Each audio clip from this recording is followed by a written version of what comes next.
Hello. Oh, okay. 1, 2, boom. Just everything's popping off right at the start. So hello. Welcome, everybody. We have one I'm sure is going to be like a pretty dang good, interesting match. Very high elo, somewhere at the top of the 1400s, around 1500 or so. Right now on the screen, we have Ryuk playing Oranos. Oranos, of course, being the Lord of Skies, focusing on vision and mobility. He gets line of sight on units. Damage units remain visible longer, and he, most interestingly, by far, gets his Sky Passage. Something that I feel like gets used mostly at higher levels like this in like a very, good way. Most of the lower levels, like me, struggle to actually properly make use of it. If we throw it out, it's into a bad location. We forget about it. We forget to make more. All around, just do a very terrible, lazy job of it all. Now, on the other side of the screen, we have Mito. Mito is, of course, going to be... Well, of course. For this match, we're just going to be playing Odin. Odin is the god of war, magic and power. Big bonus to Great Hall units, including that they generate favor faster, and they will regenerate extra hit points, I'm pretty sure. I'm pretty sure that's a thing. Feel like they have some very low hit point regen rate. And he, I mean, in a way, most importantly, gets his 2 Ravens, which are absolutely fantastic scouting units because they just respawn automatically and you don't have to care if they die. Scouting is, of course, so important in the game. He does also generate a bit of extra resource production off of his gatherers and dwarves. Speaking of which, it looks like he is going for a very sort of all over the place, gathering a lot of different resources. So this could be some... He might keep his focus on Great Hall production and go aggressive with it. Push down into the map and maybe try to secure some extra territory. As it looks like Ryuk is going to stay just slightly outside of where he's going to get a good view on what Mito's doing. He's going to also push in here to try to capture some view of the back. So Ryuk is going to have probably a very good idea of what exactly is going on. Temple is, of course, going up already and is already in place for Ryuk himself, as mostly everything has already been taken from these deers. We might see these get finished off before pushing elsewhere. We do have Oranos already coming up. Oranos is a... It's interesting. I see Oranos come up a lot on Atlanteans, but I don't...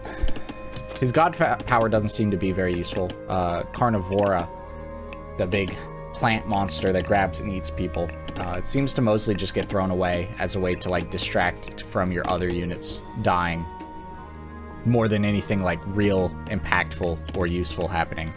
I'm going to actually switch to Ryuk's point of view just because I'm sure Mito is going to be the one doing the raiding, so I want to see when those are kind of popping up and get alerted on them. But yeah, Carnivore doesn't seem that great. It's mostly Caladria, the myth unit that people seem to go for Oranos for. I mean, it is great. It does slowing, healing, doesn't have any attack, much like the Oracle, which can sometimes lead to you suffering in Age 2, since you have no, like, real direct military response in that way. But still, all around, pretty great. Freya, on the other hand, well, I guess... kind of in a similar vein, super strong myth unit that people love, in the fact that it's the Valkyrie. Valkyries are a very strong unit, fast, can heal up other units, has a good amount of attack, all around, like, super solid of a unit. Similarly, Forest Fire doesn't necessarily get used that much. People don't really pick Freya for Forest Fire. That's obviously not a huge bonus, and we did have a initial artifact come in here. Villager move speed, that's always great. Especially on the citizens where you can, like, move them around pretty freely, and you don't have to stick them into any specific areas. So we have a very safe Sky Passage coming in. It looks like a probably dead Oracle. Probably dead. When they get moved up to hero, they do get an attack, but it's not much. It's not going to be nearly enough to take care of a Valkyrie. And so instead of doing that little distraction, Ryuk probably should have just immediately called that Oracle back to base, and it's going to be close. It might make it back. The Murmillo might be able to come in here and distract. He might make it into the watchtower. Ah, the Caladria came in and actually healed it up. So that's going to be solid. It's managed to save the Oracle, which definitely more important on the fact that it's a hero to save, as this Valkyrie's probably going to come in and do a little raiding back here, cause a little damage. We'll just watch to see how exactly he deals with it. I assume Ryuk is just going to pop him into the Sky Passage and get them away as... Oh! And there he goes. Hey, he's back. Oh!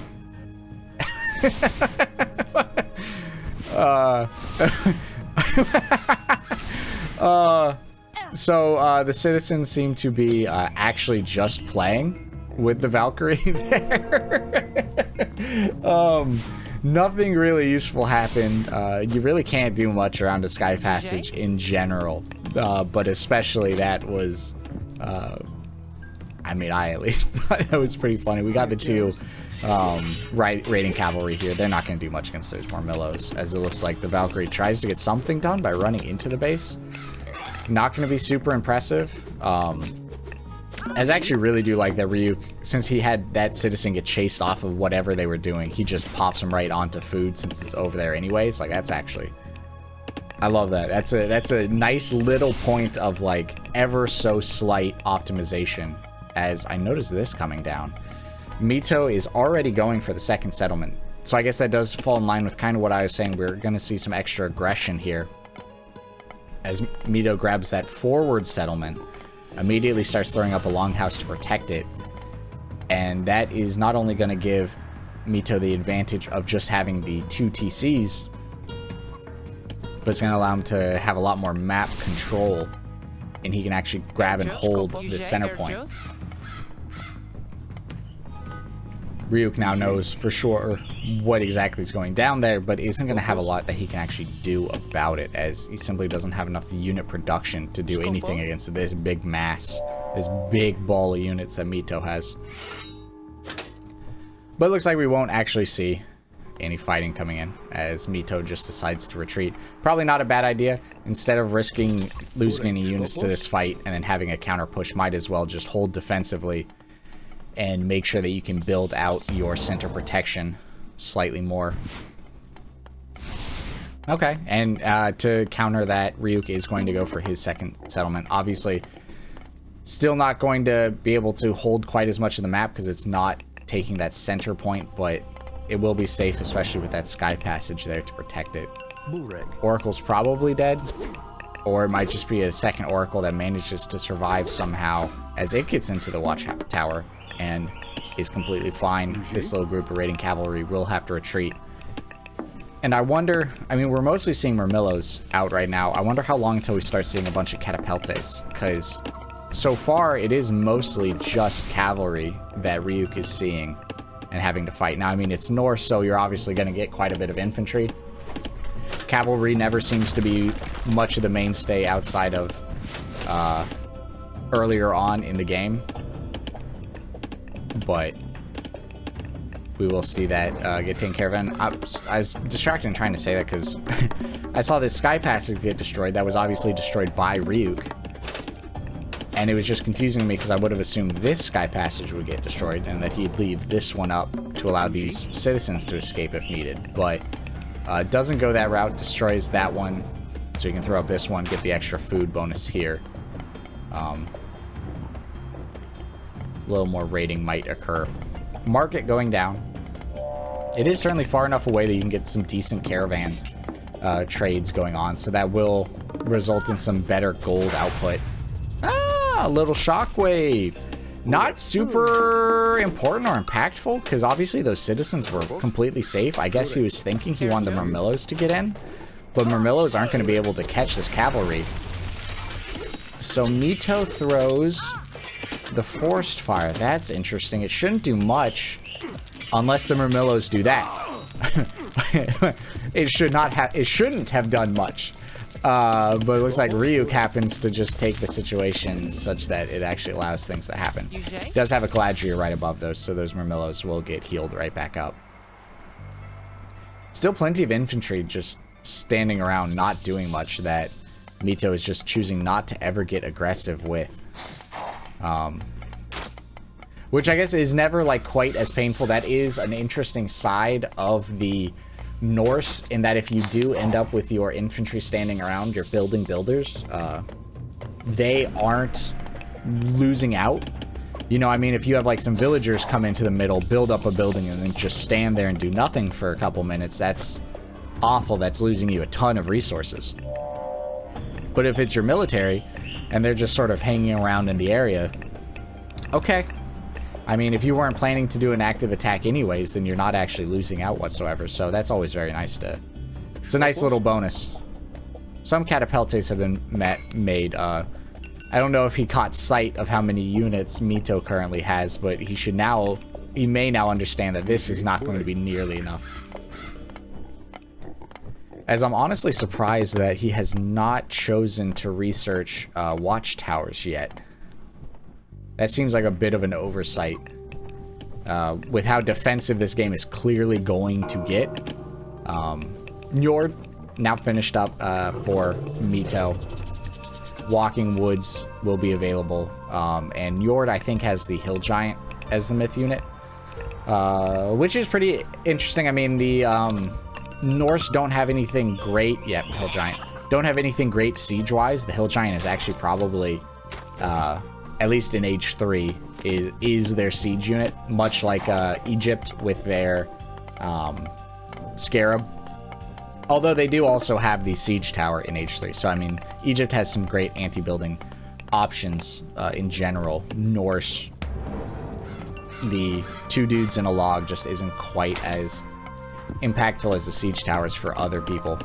Certainly when compared to the Helipolis of the Greeks. This sky passage is going to go down. I assume that he's not going to pull out early. Probably shouldn't. Probably should just make sure that goes down in the end, then take this follow-up fight. Which should go fine. I don't know if Mito's going to lose many units if he turns around right there. That's a nice little cutoff. That was actually beautifully done.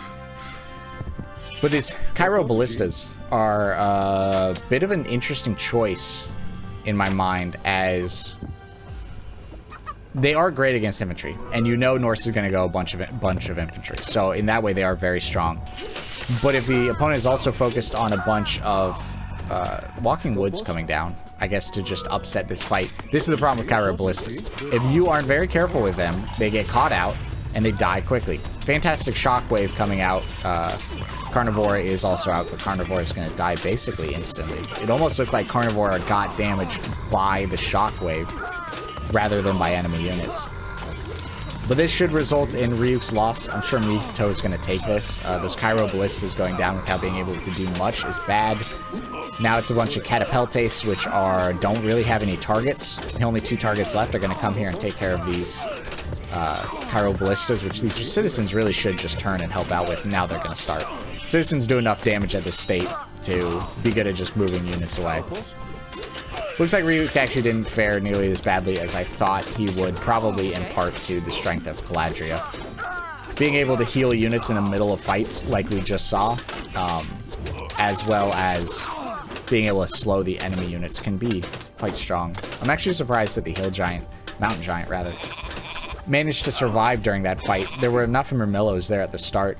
I figured it would just go down. Maybe it's possible Ryuk just didn't focus it and was just allowing the melee to kind of occur. Just gonna see if there's anything much interesting coming out. Ox caravans, nah.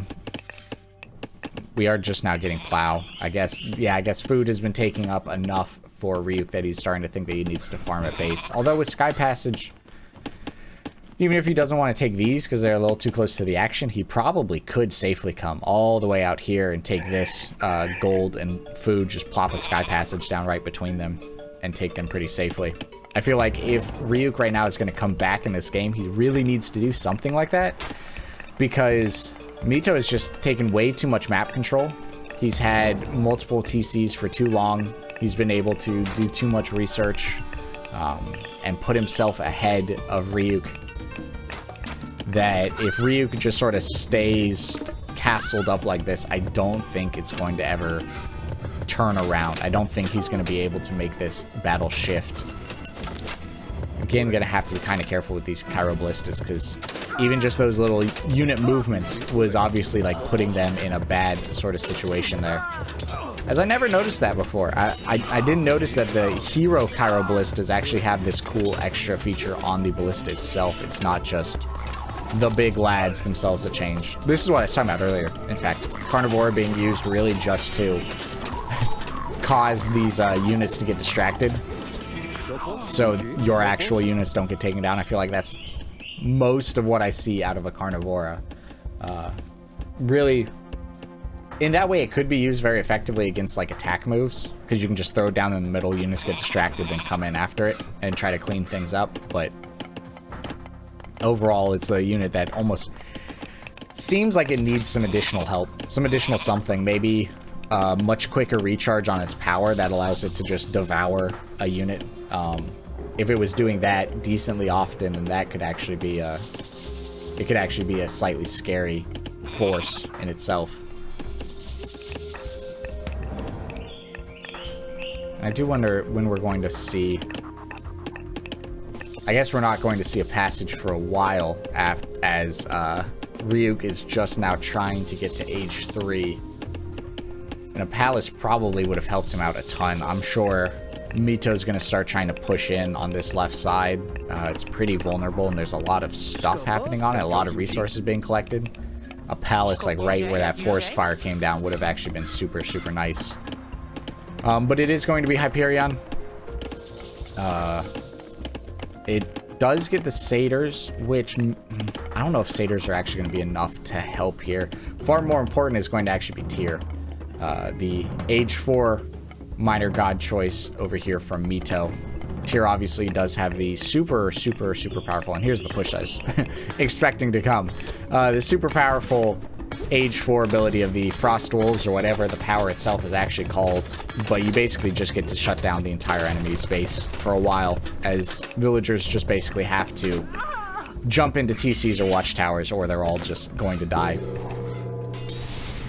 Tiny little push here with Valkyries.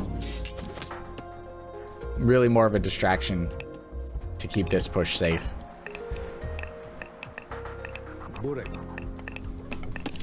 Another temple going down to just get some more production, but I would like to see him take just this chance right now.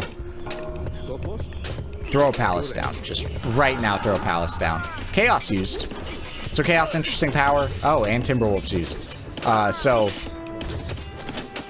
it looks like Chaos is over. So Chaos does allow him to take control.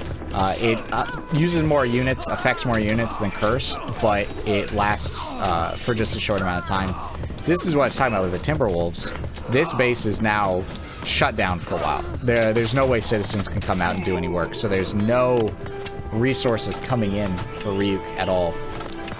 Won't come in for a bit, which will obviously help the follow-up of allowing Mito to just generate a bunch more military follow-up to this push, as he'll be able to recover any losses far, far quicker. I'm sure, yep, now we see citizens start coming out again once it's over. Unit damage wasn't insanely severe. I mean, he's going to lose more.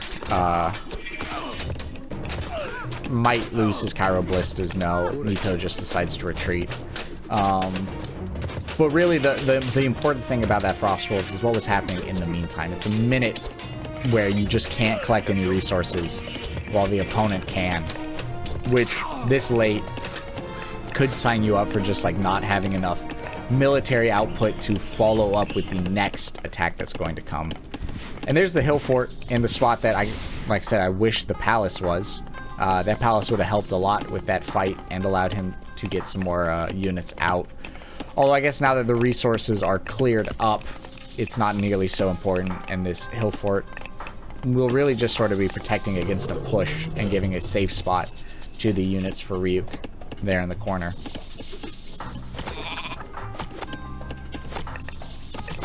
Ah, Sky Passage is just getting ranged. Okay, not a big or important moment there. Here's all of these units coming out for this gold, very dangerously, in fact. It looks like they just happened to line up. That's probably a barracks, I assume, that's going to be going down for Mito. Hill Fort is going to be going down there.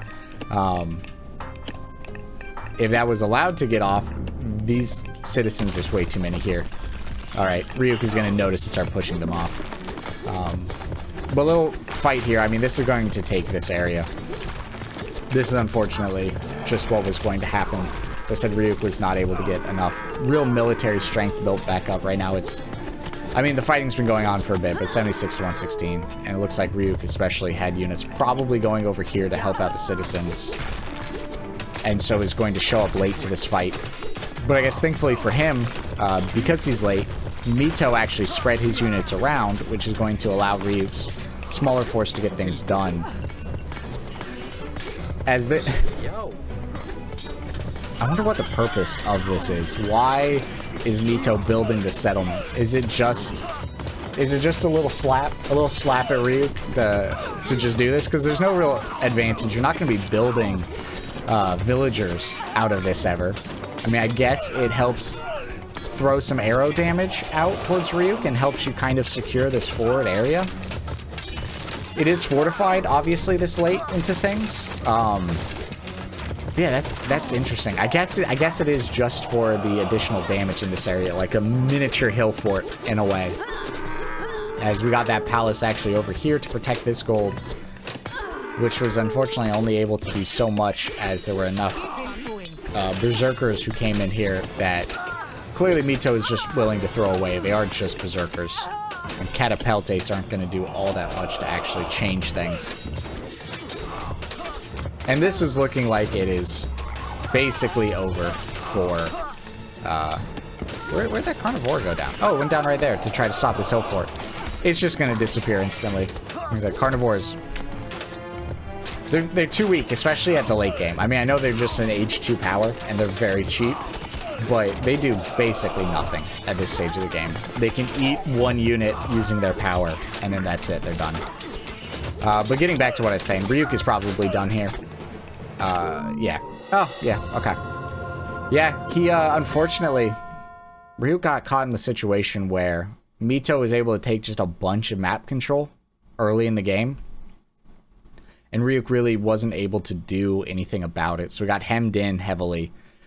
And really from there on just had to do his best to kind of fight back and try to fight for space, which ultimately, unless he had one like really good big move, was always going to go down for him because Mito just has so many more resources he could always be pulling from to output more units.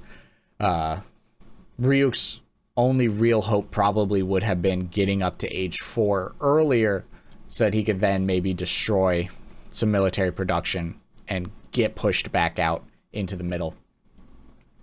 Really, honestly, probably he wouldn't have survived as long as he did if it wasn't for Oranos and Sky Passages, which he was using really, really well. I would have wished he was even more aggressive with their usage earlier on to try to get more resources. But I think he did a fantastic job.